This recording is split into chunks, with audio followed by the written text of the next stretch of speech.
NRC সম্পৰ্কত কঠোৰ উচ্চতম ন্যায়ালয়। 31 ডিচেম্বৰত খচৰা প্ৰকাশৰ নিৰ্দেশ। চৰকাৰক নিৰ্দেশ ন্যায়ালয়ৰ। শেহতীয়াকৈ এনআৰচি প্ৰস্তুতকৰণৰ কাম লেহেমীয়া হৈ পৰা দেখা গৈছে।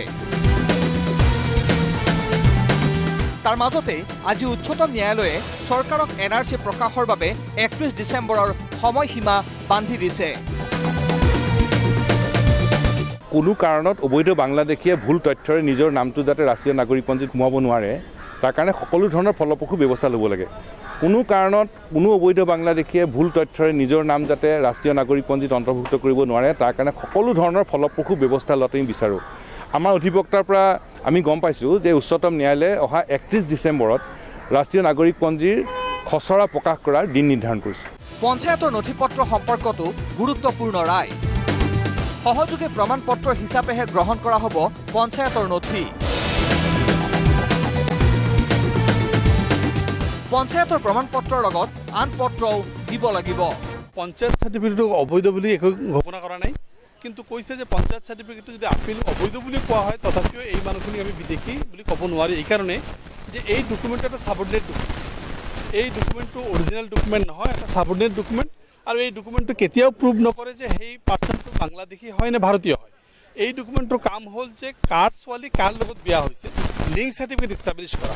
আৰু যদি পঞ্চায়ত চাৰ্টিফিকেটত বৈধ ডকুমেণ্ট বুলিও কোৱা হয় তথাপিও কিন্তু তেখেতসকলৰ আৰু এটা ভেৰিফিকেশ্যন বা এটা ছেগ্ৰিগেশ্যন কৰা হ'ব যে পঞ্চায়ত চাৰ্টিফিকেটৰ ভিতৰত কোনখিনি অৰিজিনেল ইনহেবিটেণ্ট আছে আৰু কোনখিনি অৰিজিনেল ইনহেবিটেণ্ট নাই। এই কথাটো ছেগ্ৰিগেশ্যন কৰিবৰ কাৰণে 1 মাহ সময় আমাৰ হাজেলা চাহাবক দিছে। মুঠ 48 লাখ লোকে দাখিল কৰিছিল পঞ্চায়তৰ নথি। 20 লাখৰ নথিপত্ৰ বৈধ। আদালতক জনালে প্ৰতীক হাজেলাই। আনসকলৰ নথি তদন্ত কৰাৰ নিৰ্দেশ। 12 অক্টোবৰত পৰৱৰ্তী শুনানি।